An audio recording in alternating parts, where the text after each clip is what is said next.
Hi guys, this is Ashland and welcome to our channel. I'm bringing you a new video that is going to help you to clear your IELTS with 7 or more bands within very less time period.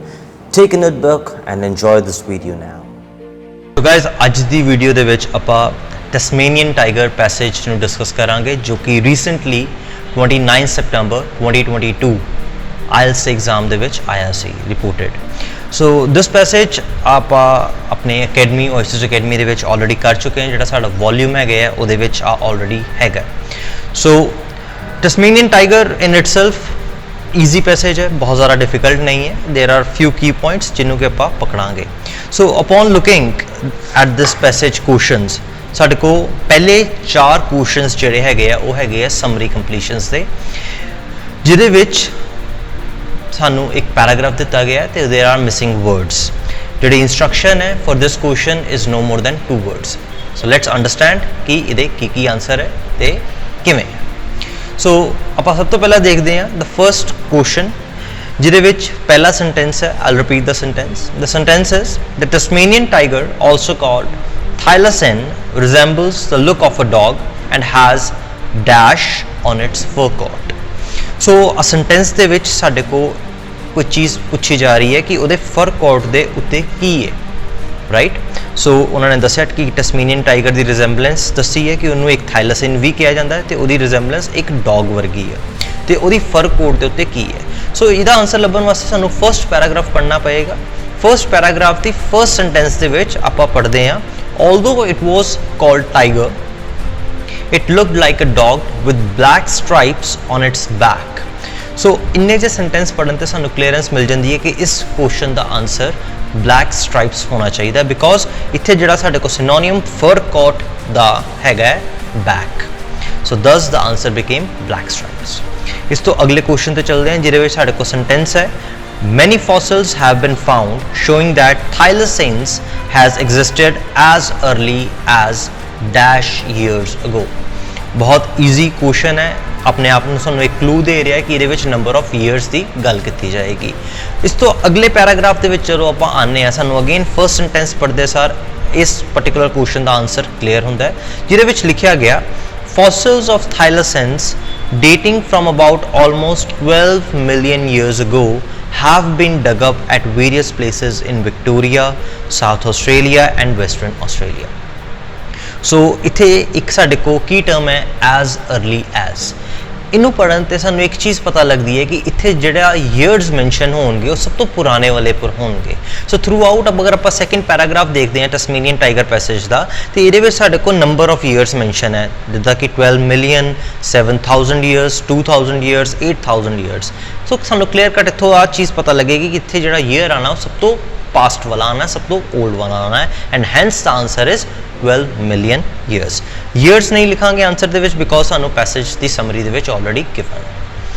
Jumping to the next, they lived throughout dash before disappearing from the mainland। ਹੁਣ ਇਹਦਾ answer just ਇਸ ਤੋਂ ਅਗਲੇ sentence ਦੇ ਵਿੱਚ ਹੈ, ਜਿੱਥੇ ਆਪਾਂ ਪੜ੍ਹਦੇ ਹਾਂ they were widespread in Australia 7000 years ago but have probably been extinct on the continent for 2000 years।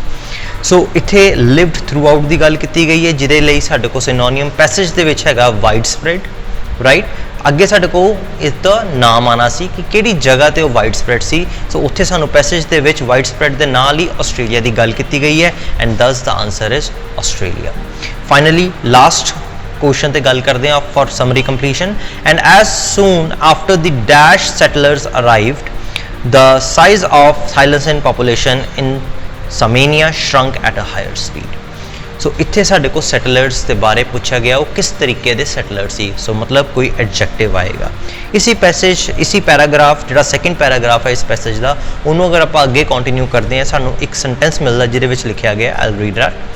Because of disease thylacine numbers may have been declining in Samania at the same time of European settlement 200 years ago, but the decline was certainly accelerated by the new arrivals।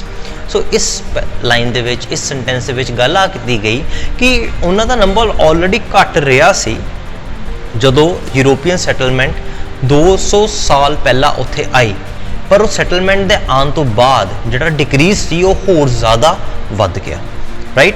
तो इत्थे साडे कोल किहड़े satellites आए सी European satellite and hence 17वें दा answer European बन गया। Finally इस तो बाद साडे को अगले क्वेश्चंस आ जिहड़े कि 6 क्वेश्चंस आ जिहदे विच आपां दसना है कि किस बंदे ने किहड़ी स्टेटमेंट कही सी। साडे को 4 पीपल दे नाम है that are Hans Nording, Randolph Roos, David Pettenberg and Nick Mooney. उहदे रिलेटेड साडे को 6 स्टेटमेंट्स है, we need to match them out. Okay so summary completion complete करने तो बाद जो आप अगे पैसेज नू रीड आउट करते हैं तो सानू पता लगता है कि पैराग्राफ नंबर 3 एंड 4 दे विच कोई भी आंसर नहीं है। फिर आप पैराग्राफ नंबर 5 ते आते हैं जिथे सानू 18th क्वेश्चन का आंसर देखने को मिलता है। तो 18th क्वेश्चन की स्टेटमेंट आ सी his report of seeing a live thylacine in the wild attracted international interest. So आ गल किस बंदे ने की उन्होंने लुकआउट करने वास्ते we need to read paragraph number 5 जिदे विच गल की गई है the director of Tasmania national parks at the time Peter Morrow decided in his wisdom to keep Narding sightings of the thylacine for 2 years. When the news finally broke, it was accompanied by the pandemonium. So reading that सानू एक चीज़ clear होंदी है कि इहदा answer hence नार्डिंग होना चाहिए है and hence 18वें का आंसर ए बन जाता है। इस तो अगे आप चलते हैं then if we read the paragraph number 6 उहदे भी तुहानू कोई आंसर देखने को नहीं मिलेगा। Then jumping to the paragraph number 7 जिहदे विच साडा आंसर 21 का छुपिया होया। सो 21 का आंसर साडे को आंदा है रेंडोल्फ रोज एंड अगर आप ध्यान नाल पढ़िए पैराग्राफ नंबर 7 तो सानू चीज़ क्लियर होएगी। How come let's find it. So 21 question नू पढ़न वास्ते आप पैराग्राफ नंबर 7 की लास्ट सेंटेंस पढ़ांगे जिहदे विच लिखा गया है but Rose who in his 35 years in Samania Academia has fielded countless reports of thylacine sighting is now convinced that his dream will go unfulfilled. So 21 ਜਿਹੜੀ स्टेटमेंट है ਉਹਦੇ ਚ ਵੀ ਆਹੀ ਚੀਜ਼ ਕਹੀ ਗਈ there is no hope for finding a surviving the Samanian tiger. So means the same. रोज ਦੀ ਗੱਲ ਕੀਤੀ ਗਈ ਹੈ and रोज ਦਾ ਪੂਰਾ ਨਾਮ ਸੀ रेंडोल्फ रोज and आंसर 21 ਦਾ ਬਣ ਗਿਆ B। ਇਸ ਤੋਂ ਅੱਗੇ as we move forward we jump to the paragraph number 9 again 8th paragraph च भी कोई भी आंसर तुहानू नहीं मिलेगा। then paragraph number 9 जिहदे विच गल कीती गई 20th क्वेश्चन स्टेटमेंट दी। क्वेश्चन नंबर 20th दी स्टेटमेंट आया है कि it does not require a certain number of animals to ensure that the survival of a species। सानू कोई पर्टिकुलर नंबर ऑफ एनिमल्स नहीं चाहिए कि उन्होंने सर्वाइवल स्पीशीज बचेगी कि नहीं बचेगी एंड रीडिंग दैट सानू आ चीज़ क्लियर होंदी है एंड इहदा आंसर जिहड़ा 20th दा बनेगा वो आंसर बनेगा David Pemberton that is answer number C. So इत्थे गल की गई कि doctor David Pemberton creator of zoology at Tasmanian museum and the art gallery whose PhD thesis was on the Thylacine says that despite scientific thinking that 500 animals are required to sustain a population, the Florida panther is down to a dozen and so animals, and while it does not have some inbreeding problem, it's still sticking along. So आ चीज़ सानू clear कर दी है कि कोई particular number नहीं चाहिए for their survival and hence the answer is David Pemberton. then and as we move forward then साडे को passage number 10 आएगा जिहदे विच इन्ना दी मैचिंग स्टेटमेंट वाला कोई भी आंसर नहीं है ना ही पैराग्राफ नंबर 11 दे विच है and then as we jump to the paragraph number 12 सानू दो आंसर्स इकट्ठे देखने को मिलणगे जिहदे विच साडा आंसर नंबर 19 ते आंसर नंबर 23 हैगा। सो आंसर नंबर जड़ा तुहाडे को 19 है उहदा आंसर तुहाडे को बनेगा Nick Mooney and where as answer number 23 का आंसर तुहाडे को अगेन निक मूनी है बिकॉज इको पर्सन ने दो गल्लां इत्थे कही दियां जिहड़ियां कि सानू पैराग्राफ नंबर 12 पढ़न ते पता लगदा है। सो 19th स्टेटमेंट जिहड़ी हैगी है वो आ है कि बहुत सारे आई विटनेसिस रिपोर्ट सी जिहड़ियां ते ट्रस्ट नहीं हो किया जा सकता सी इहदा मतलब आया तो 23 जिहड़ा क्वेश्चन है उस स्टेटमेंट का मतलब आया है कि एविडेंस जिहड़ा सबूत मिले सी उहदी इंटरप्रिटेशन जिहड़ी हैगी सी वो इफेक्ट की जा सकती कि लोग किवें सोचते हैं। सो जो आप पैराग्राफ पढ़ते हैं सानू आ चीज़ क्लियर होंदी है कि and Mooney has seen it all the mistakes the hoaxes and the illusions and the plausible accounts of sightings. उन्हें सब कुछ देखा उन्हें गलतियाँ देखी छलावे देखे भ्रम देखे तो प्लॉजिबल अकाउंट्स भी देखे कि किहड़ी चीज़ां हो सकदियां सी। होक्सर्स साइट कहता जिहड़े झूठ जिहड़े एक साइड है ज़्यादातर लोग साइटिंग्स नू अपने तरीके नाल बिलीव करते कि आ चीज़ शायद उन्होंने देखी ਉਹ ਇਮੈਜਿਨ ਕਰ ਲੈਂਦੇ ਆ and themselves believe the point could pass lie detector test according to Mooney. ਠੀਕ ਹੈ, ਤੇ ਆ ਚੀਜ਼ ਉਹ ਬਲੀਵੇਬਲ ਇੰਨਾ ਜ਼ਿਆਦਾ ਹੋ ਜਾਂਦਾ ਕਿ ਉਹ ਲਾਈ ਡਿਟੈਕਟਰ ਟੈਸਟ ਵੀ ਪਾਸ ਆਊਟ ਕਰ ਜਾਂਦੇ ਆ ਤੇ ਹੈਂਸ ਸਾਡੇ ਕੋਲ ਆ ਦੋਵਾਂ ਦੇ ਆਨਸਰਸ ਫੁੱਲਫਿਲ ਹੋ ਗਏ।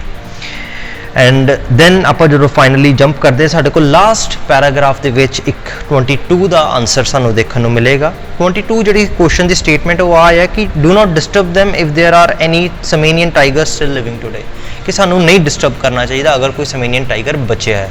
ਸਾਨੂੰ ਆ ਲਾਸਟ ਪਤਾ ਲੱਗਦਾ ਉਹਨਾਂ ਨੇ ਕਿਹਾ how do you save a species from extinction, what could you do with it if there are thylacines out there, they are better off right where they are। ਸੋ ਆ ਗੱਲ ਕਿਸਨੇ ਕਹੀ ਸੀ? ਆ ਗੱਲ ਕਹੀ ਸੀ ਸਾਨੂੰ ਹੈਂਸ ਨਾਰਡਿੰਗ ਨੇ ਤੇ thus the answer to 22 is A। ਸੋ ਆ ਚੀਜ਼ਾਂ ਸਾਨੂੰ ਕਲੀਅਰ ਹੁੰਦੀ ਹੈ ਐਂਡ ਦੈਨ ਉਸ ਤੋਂ ਬਾਅਦ ਚ ਸਾਡੇ ਕੋਲ 24, 25 ਤੇ 26 ਤਿੰਨ ਕੁਐਸਚਨਸ ਜਿਹੜੇ ਹੈਗੇ ਆ ਉਹ MCQs ਦੇ ਆਏ ਸੀ ਜਿਨ੍ਹਾਂ ਦੇ ਆਨਸਰਸ 24 ਦਾ ਆਨਸਰ ਹੈਗਾ ਸੀ ਸੈਕਿੰਡ ਲਾਸਟ ਪੈਰਾਗ੍ਰਾਫ ਨੰਬਰ 14। ਠੀਕ ਹੈ, 25 ਦਾ ਆਨਸਰ ਸਾਨੂੰ ਮਿਲਦਾ ਹੈ ਪੈਰਾਗ੍ਰਾਫ ਨੰਬਰ 10 ਦੇ ਵਿੱਚ ਤੇ 26 ਦਾ ਆਨਸਰ ਸਾਨੂੰ ਮਿਲਦਾ ਹੈ 13 ਨੰਬਰ ਪੈਰਾਗ੍ਰਾਫ ਦੇ ਵਿੱਚ। ਸਟੈਪ ਬਾਈ ਸਟੈਪ ਸਮਝਦੇ ਹਾਂ। ਸੋ ਸਭ ਤੋਂ ਪਹਿਲਾਂ ਆਪਾਂ ਲੈਣੇ 24th ਕੁਐਸਚਨ ਜਿਹਦੇ ਵਿੱਚ ਗੱਲ ਕੀਤੀ ਗਈ ਹੈ ਹਾਂਸ ਨਾਰਡਿੰਗ ਦੀ ਜਿਹੜੀ ਸਾਈਟਿੰਗ ਹੈ ਉਹ ਰਿਜ਼ਲਟਡ ਕਿਸ ਚੀਜ਼ ਦੇ ਵਿੱਚ ਕੀਤੀ। ਸੋ ਸਾਡੇ ਕੋਲ ਚਾਰ ਆਪਸ਼ਨਸ ਆ। ਪਹਿਲੀ ਚੀਜ਼ ਹੈਗੀ ਹੈ ਕਿ ਗਵਰਨਮੈਂਟ ਤੇ ਆਰਗੇਨਾਈਜੇਸ਼ਨਲ ਕੋਆਪਰੇਟਿਵ ਜਿਹੜੇ ਐਫਰਟ ਸੀ ਉਹਨਾਂ ਨੇ ਥਾਈਲੈਸਿਨ ਨੂੰ ਬਚਾਉਣ ਦੇ। Extensive interest to find a living thylacine, ਕਿ ਮਤਲਬ ਨਾਰਡਿੰਗ ਦੀ ਸਾਈਟਿੰਗ ਕਿਉਂ ਕੀਤੀ ਗਈ ਸੀ, ਉਹਨੇ ਕਿਉਂ ਕੀਤੀ?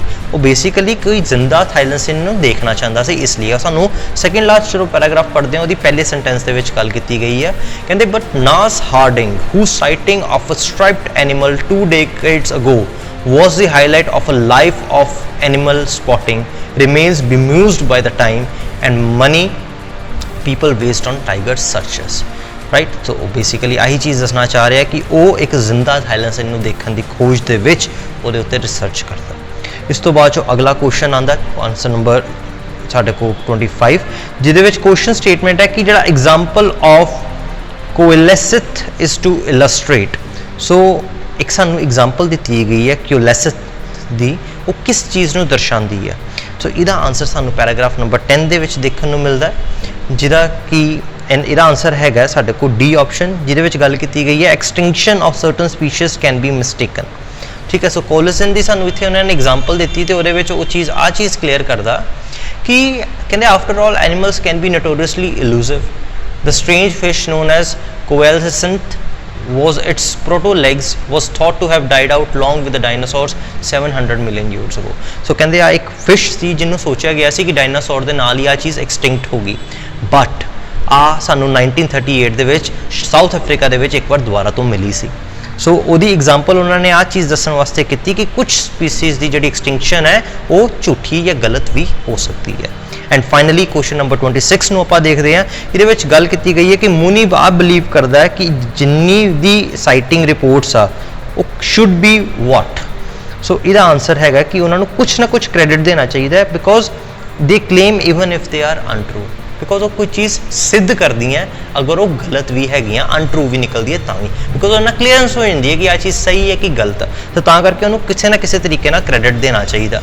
ਸੋ ਇਹਦਾ ਆਨਸਰ ਸਾਨੂੰ ਇਹ ਪੈਰਾਗ੍ਰਾਫ ਦੇ ਵਿੱਚ ਮਿਲਦਾ, ਇਹਦਾ ਆਪਸ਼ਨ ਹੈਗਾ A ਤੇ ਇਹਦਾ ਸਾਨੂੰ ਆਨਸਰ ਮਿਲਦਾ ਪੈਰਾਗ੍ਰਾਫ ਨੰਬਰ 13 ਦੇ ਵਿੱਚ। ਤਾਂ ਧਿਆਨ ਨਾਲ ਪੜਾਂਗੇ ਉਹਦੇ ਵਿੱਚ ਕਿਹਾ however Mooney treats all reports on face value. ਸੋ ਇਹਦਾ ਮਤਲਬ ਆਹੀ ਹੈ ਕਿ ਉਹ ਫੇਸ ਵੈਲਿਊ ਤੇ ਉਹਨੂੰ ਵੈਲਿਊ ਕਰਦਾ ਹੈ, ਮਤਲਬ ਉਹ ਕਹਿੰਦਾ ਹੈ ਕਿ ਆਹ ਚੀਜ਼ਾਂ ਸਾਨੂੰ ਸੱਚ ਜਾਂ ਝੂਠ ਦੇ ਨਾਲ ਵਾਕਿਫ ਕਰਦੀਆਂ। ਸੋ ਆ ਸਾਡੇ ਕੁਐਸਚਨ ਆਏ ਸੀ, ਸਾਨੂੰ ਤਿੰਨ ਤਰ੍ਹਾਂ ਦੇ ਕੁਐਸਚਨਸ ਆਏ ਇਸ ਪੈਸੇਜ ਦੇ ਵਿੱਚ ਜਿਹਦੇ ਵਿੱਚ summary completion C, matching name C and finally MCQ C. So passage ਆਪਣੇ ਆਪ ਦੇ ਵਿੱਚ ਬਹੁਤ ਲੈਂਦੀ ਸੀ, ਰਾਈਟ, ਐਂਡ ਹੈਗਾ ਵੀ as you see there are 15 paragraphs out of it and ਜ਼ਿਆਦਾਤਰ paragraph out of 15 I guess 5 to 6 paragraph ਇੱਦਾਂ ਦੇ ਜਿਹਦੇ ਵਿੱਚ ਕੋਈ ਵੀ ਆਨਸਰ ਨਹੀਂ ਹੈ, but it's good to read throughout the passage because ਉਹ ਸਾਨੂੰ ਇੱਕ ਥੋਰੋ ਅੰਡਰਸਟੈਂਡਿੰਗ ਦਿੰਦੀ ਹੈ ਐਂਡ ਸਾਨੂੰ ਕਲੀਅਰ ਕਰਦੀ ਹੈ। ਆਈ ਹੋਪ ਕਿ ਤੁਹਾਨੂੰ ਜੋ ਮੈਂ ਸਮਝਾਇਆ ਉਹ ਸਮਝ ਲੱਗਿਆ ਹੋਏਗਾ and now you feel you are confident whatever you have done and upcoming time ਲਈ ਤੁਹਾਡੀ ਜੋ ਅਗਰ ਤੁਸੀਂ ਪ੍ਰੈਕਟਿਸ ਕਰ ਰਹੇ ਹੋ this will certainly help you, right? keep posted, subscribe ਕਰੋ ਚੈਨਲ ਨੂੰ, ਵੀਡੀਓ ਲਾਈਕ ਕਰੋ, ਸ਼ੇਅਰ ਕਰੋ to the person who you think is in the need and till the time peace out. I'll see you again. Thank you guys for watching this video. I'm pretty much sure you found this video very useful. Please drop a like, write a comment about it and subscribe to our channel for new updates. Keep posted. Until then, peace out.